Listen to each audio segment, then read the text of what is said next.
Chosen one, you have moved with a level of strategic precision that has left your opposition completely blindsided. They were not prepared for what you just did, and now they're questioning everything they thought they knew about your limits. They are now forced to reckon with the fact that their certainty was actually a profound delusion. Every power struggle has a defining moment that people miss in real time. It is not a confrontation, it is not a public declaration. It is a quiet internal decision made by someone who believes they have the authority to determine your worth.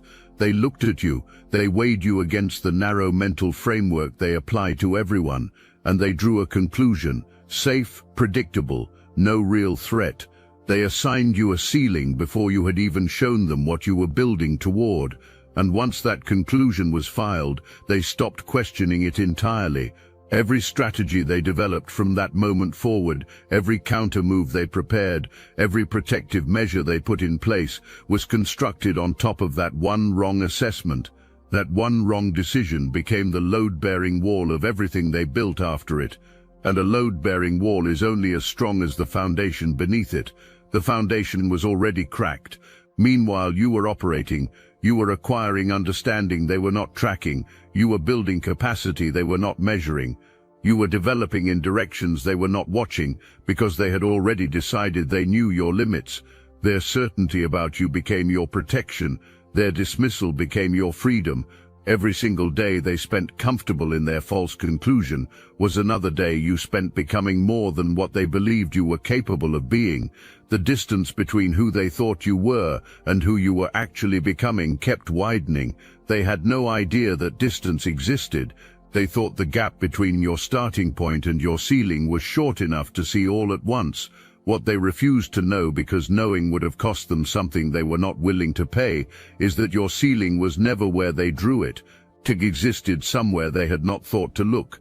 That is where this begins, their one fatal mistake, made confidently and filed away permanently. Everything that follows is the consequence of that mistake finally arriving. You understood something that most people spend their entire lives never figuring out. Noise is expensive.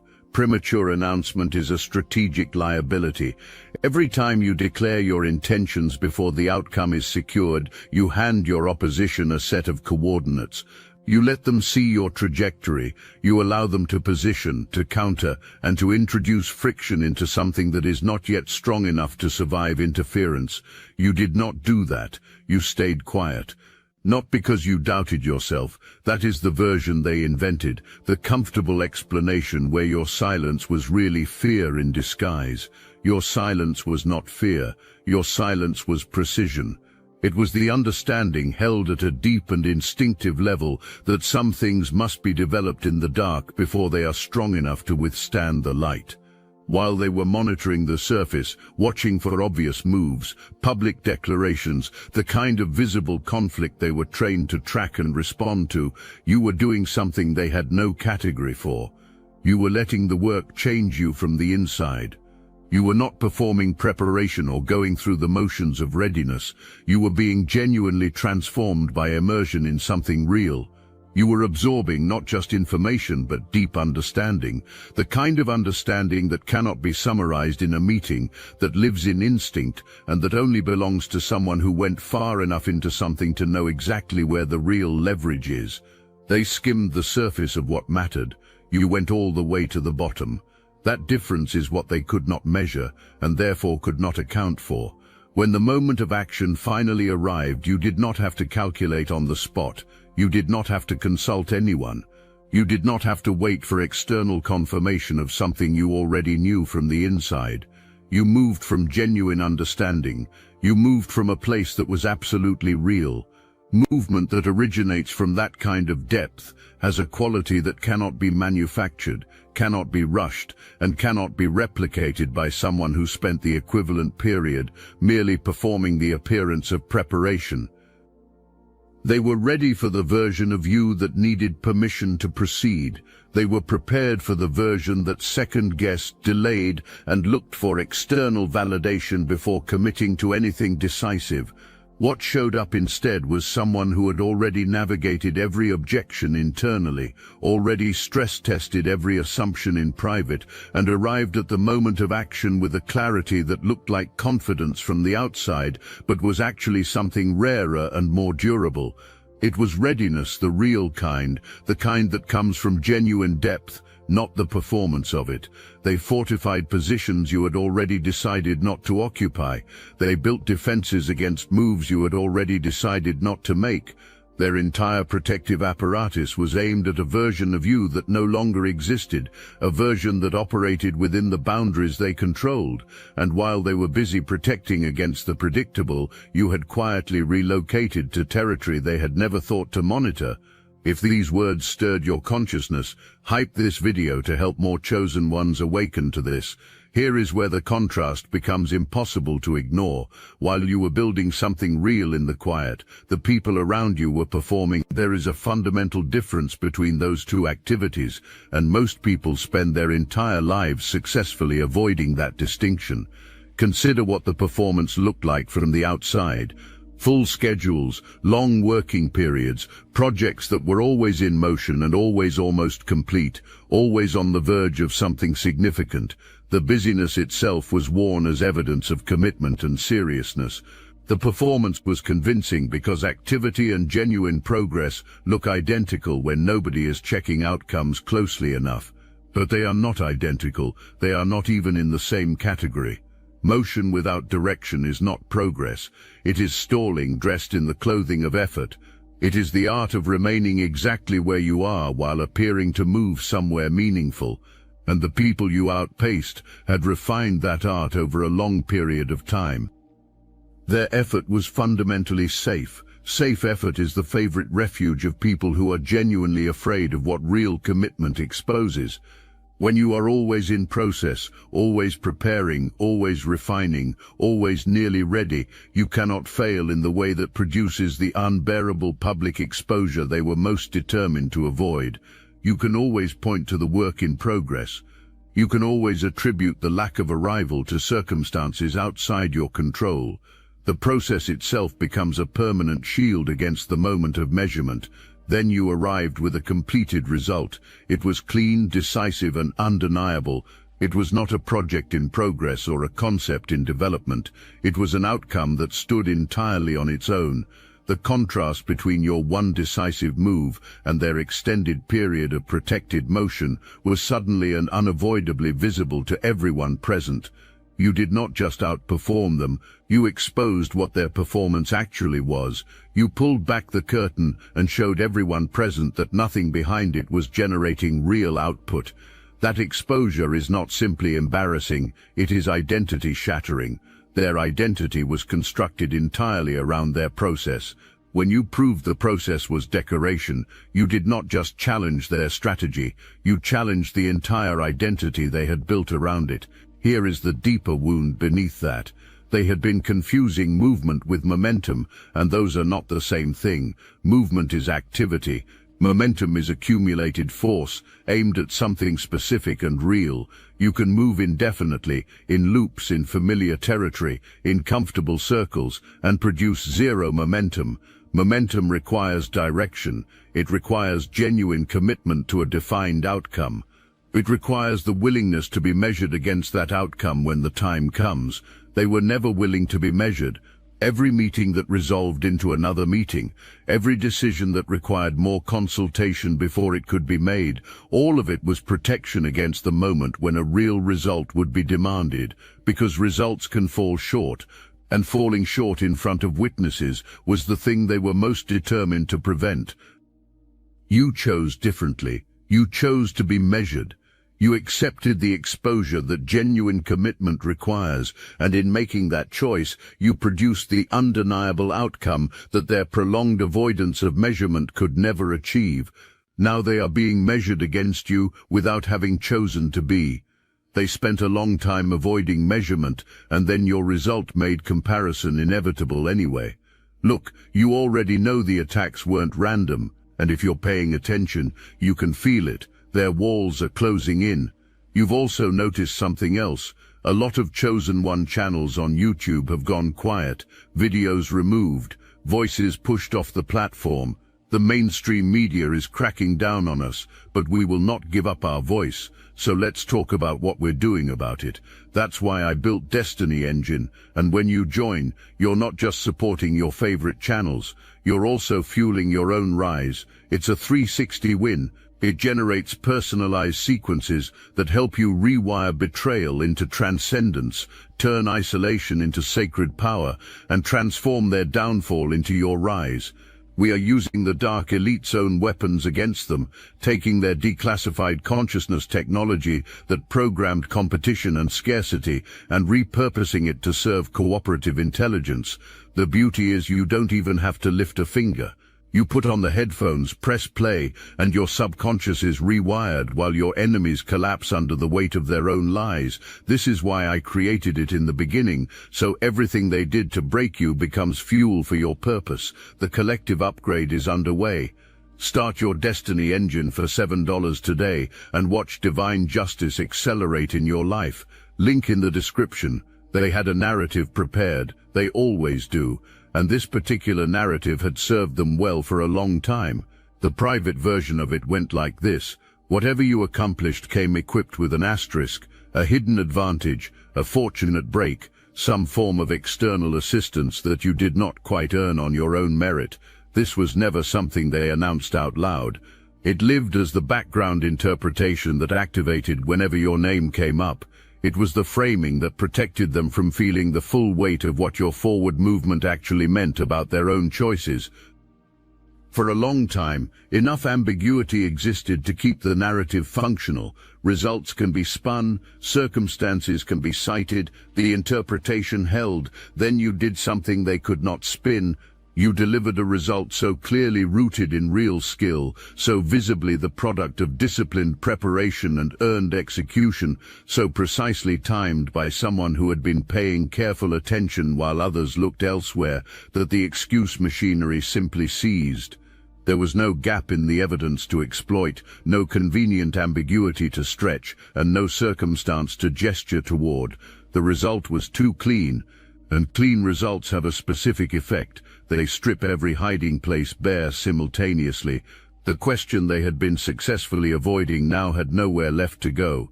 If your outcome was pure merit, undiluted, undeniable merit, then what explains the distance between where you are and where they are? Not fortune, not circumstance, not invisible assistance. What explains it is will, focus, and consistency, the choices made in private, in the spaces where no one was watching and no credit was being offered. There is something particularly decisive about standing fully in your own light and simply letting the physics of contrast operate. You did not aim anything at them. A strong light always produces a shadow. Every shadow in their personal history is now sharply visible. Here is what permanently closes the door on any replacement narrative. Your result arrived publicly, in front of people who know both you and them, in a context where comparison was not only possible, but structurally unavoidable. The excuse functions in isolation. It works when you are the only audience for it. But once witnesses exist, once real people have seen an undeniable outcome, sustaining the old interpretation requires deceiving an entire informed audience. That is a problem with no simple solution. They are not only losing the excuse, they are losing the conditions that made the excuse operational in the first place. Without those conditions, what remains is an exposure that no new framing will fully cover. Some people build their entire identity around controlling access. They decide who is ready, they determine who is worthy, they position themselves as the necessary intermediary between you and the opportunities, recognition and resources that matter. This authority is presented as expertise, and it feels to the people subject to it like the natural order of things. It functions exactly as designed, as long as the people standing outside believe the gate in front of them is the only way through. Your belief in their gate was the mechanism of their control. Every time you oriented toward their approval, you confirmed their authority. Every time you positioned yourself within the framework they maintained, you reinforced the idea that their framework was the only one with any legitimacy. Their power was never actually in the gate itself, it was in your acceptance of the premise that no entrance existed without their involvement. You stopped accepting that premise, not with confrontation and not with a public declaration. You turned in a different direction entirely and built something they had not created and could not claim. You built a platform that did not require their infrastructure. You cultivated an audience that did not need their endorsement. You generated leverage that originated from your own results rather than their approval. You located, or more precisely, you constructed an entrance they had never anticipated because they were certain it did not exist. When your outcome arrived through a door they did not build, something structural collapsed in the narrative they had been maintaining about their own authority. Gatekeeping is not genuine authority, it is performed authority. And performed authority loses all power the moment the people subject to it stop believing in it. They could not discredit what you built without exposing the bitterness that would immediately disqualify their assessment. They could not claim credit for your result without the dishonesty being obvious to every witness present. All they could do was watch. And watching someone prove that their gate was never the only entrance is the specific kind of revelation that permanently changes how that person is perceived by others and, most painfully, by themselves. When you arrived through your own entrance with a result in hand, you made the bypass visible to everyone observing. You transformed it from a theoretical possibility, the kind of thing people whisper about but nobody has actually demonstrated, into a documented reality. Every person who had been waiting at the gate, positioning carefully, hoping to earn the approval they had been told was required, witnessed what you did. Each one of them is now running a private recalculation. The gatekeeper can feel that shift. Not in any single event they can identify directly, but in the texture of interactions that now require more maintenance than they used to. Authority that requires that much effort to sustain was never absolute, it was performance, and now the performance is working harder than it ever had to before. Pull back and consider the larger picture. The most destabilizing effect of your move was not proving them wrong about one specific thing. It was detonating the question they cannot stop asking. If they were wrong about you, someone they observed closely, assessed carefully, and felt completely certain about, what else have they been wrong about? That question does not have a comfortable destination. It starts with you, but it does not stop there. It moves through every confident conclusion they have been operating on, every person they have categorized, every system they have trusted, and every rule they have treated as settled. The credibility of their own perception, the instrument they depend on most, is now under audit. What makes this genuinely unbearable is the location of the error. You did not create the distorted picture they were carrying. You simply lived in your full capacity until the picture became impossible to maintain. The manufactured version of you that kept them comfortable was their construction, not yours. It was assembled from wishful assumption, selective attention, and the very human preference for certainty over accuracy. They chose to inhabit it. They actively maintained it by looking away from evidence that contradicted it. When it collapsed, the deception they discovered was not something done to them from outside. It was something generated from within their own perceptual framework. That is why they cannot direct clean anger at you. The source of the error lives in their own reflection. Facing an error that originated inside yourself is a fundamentally different and far more difficult confrontation than facing one that arrived from outside. What you have put them through is not simply a revision of their assessment of you. It is a full audit of their judgment as a navigational instrument. Audits of that depth do not conclude quickly or cleanly. Every assumption they carry now comes with a question mark attached. Every confident position they take carries an unwelcome new possibility that they are once again wrong in a way they cannot currently see. You did not do this to them deliberately. You simply became fully yourself, and full self-expression, when it has been genuinely earned through depth of preparation and disciplined execution, makes surrounding performances visibly hollow by comparison. You held up a surface, the reflection in it was theirs, and they cannot unsee what they saw. This is the moment everything was building toward.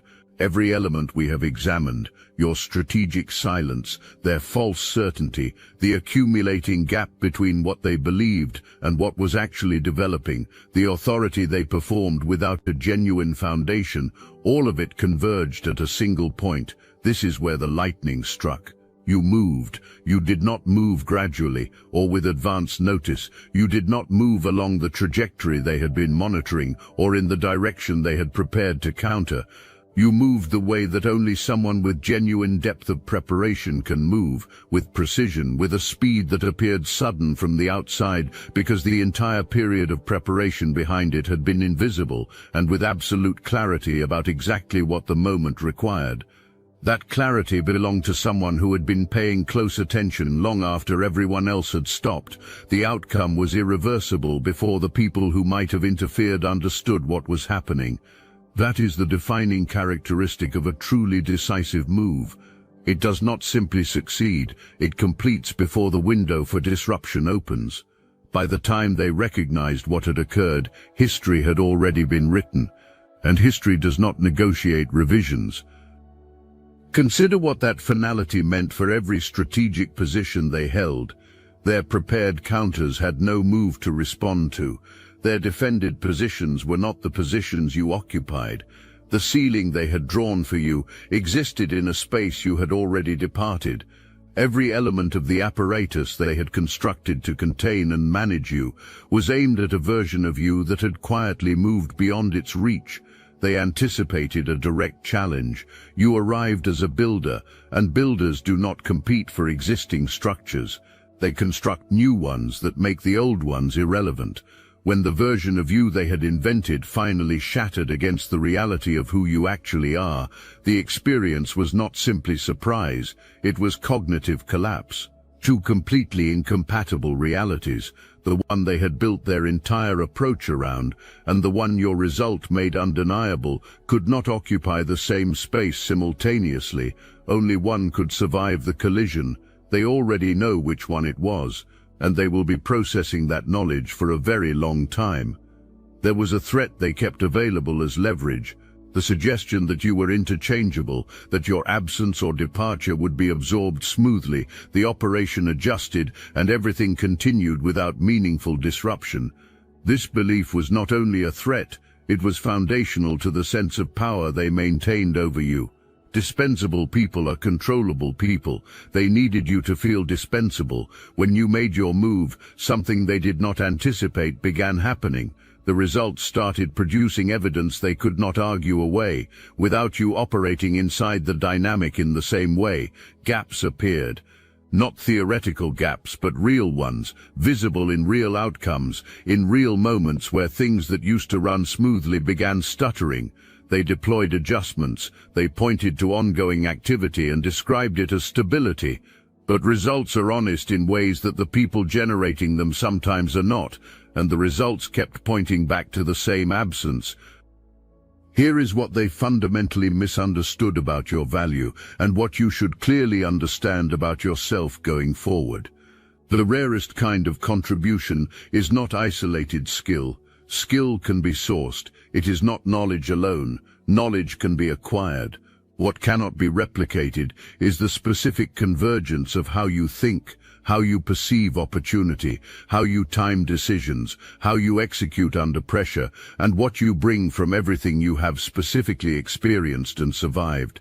That convergence was grown in particular conditions, over a particular period, through particular circumstances.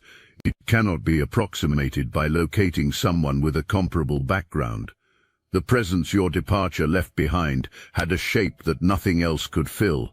You no longer need to carry the false weight of believing that your position is fragile or that your absence would be seamlessly absorbed. That belief was always a tool being used against you. Your move dissolved it permanently. The evidence is in the outcomes, and outcomes speak at a volume that no counter-narrative can match. There was a resource gap, a real and substantial one. The advantages arrayed on the other side were not imaginary. The established connections, the accumulated capital, the access to influence that opens doors before you even identify them. By every conventional measurement of who is positioned to win, the material advantages were not in your favor, and then you applied vision to the situation. Vision, properly understood, is not a soft or secondary advantage. It is the commanding advantage. Resources without vision are raw material without a design. You can accumulate unlimited material and still produce nothing of value without someone who can see before anything is built exactly what the finished structure needs to look like and precisely how each element connects to produce it. They had material, you had design. That asymmetry produced an outcome that continues to confuse them because it does not fit the model they were using to predict results. The specific effect that baffled them most was directional multiplication. Every resource you touched was amplified because it was deployed with intention. Every period of effort returned disproportionate results because it was aimed at something specific. Every decision you made reinforced the ones before it because they were all oriented toward the same defined outcome. The resources available to you were fewer, and the returns they generated were greater because direction applied consistently turns limited resources into compounding assets. Their abundant resources scattered across unconverging priorities and returned fractions of their potential. They generated volume, you generated impact, and impact, accumulated with direction over time, is the most formidable force in any competitive environment. You cannot be outthought by being outspent. The arena you are building in rewards depth of understanding over quantity of resources. You shifted the measure of what power actually means. It is no longer about who possesses the most. It is about who extracts the most from what they have. And in that true measurement, the only one that has ever actually mattered, you have already established your position clearly. Consider the people who were present but not fully aligned, the ones who performed agreement without fully believing in what they were agreeing to, the ones who maintained surface-level loyalty while privately remaining undecided about whether what they were witnessing was actually worth following. These people were watching you more carefully than anyone acknowledged. They were not just observing what you were doing, but studying how you were doing it, the quality of your decision-making, the consistency between what you said and what you produced, the willingness you demonstrated to move without requiring external permission or validation. They were registering all of it, long before your decisive move, and running private assessments that were never discussed out loud. When you made your move focused, outcome-oriented, undeniable in its results, something shifted in those private assessments. The shift was not public, it was internal, in the places where actual opinions are maintained rather than performed, and the internal verdict moved in your direction. Not because you asked for it, not because you campaigned or positioned yourself as an alternative, but because you produced something real, and real things, in environments full of performed things, attract genuine attention that cannot be manufactured or bought. The people who observed your move are now paying attention to you in a way they were not before. That attention is not born from obligation or social positioning. It is born from genuine interest in what you will do next. That is a specific quality of attention that belongs only to those who have earned it through demonstrated results. The foundation of the authority being performed on the other side depended on the assumption that the people around it were fully committed. Fully committed audiences do not quietly reassess their position. Fully committed audiences do not run private calculations about whether their alignment is well placed. The moment private reassessment begins, the moment even a portion of the people present start quietly asking whether they are positioned correctly, the authority being performed must work harder to maintain what it used to hold effortlessly. And authority that requires that level of effort to sustain was never the absolute command it was presented as being. The deepest consequence of what you did is not what it proved about you. It is what your proof forces every other person who witnessed it to see about themselves. When you stepped forward with decisive, demonstrated, outcome-backed clarity, you did not simply create a contrast, you created an involuntary inventory for every person observing. The comparison arrived the way undeniable things always arrive, not as an invitation, but as an unavoidable confrontation.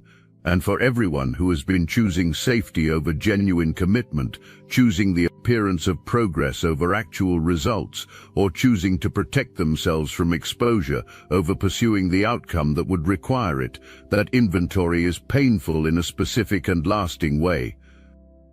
They cannot dismiss your result as circumstance. The precision behind what you did removes that option. They cannot attribute it to fortune. The consistency of the preparation underlying it is too visible. They cannot argue that your conditions were more favorable because you built from comparable circumstances with less available support and produced more. The single variable that explains the different outcome is the one they most need to avoid naming.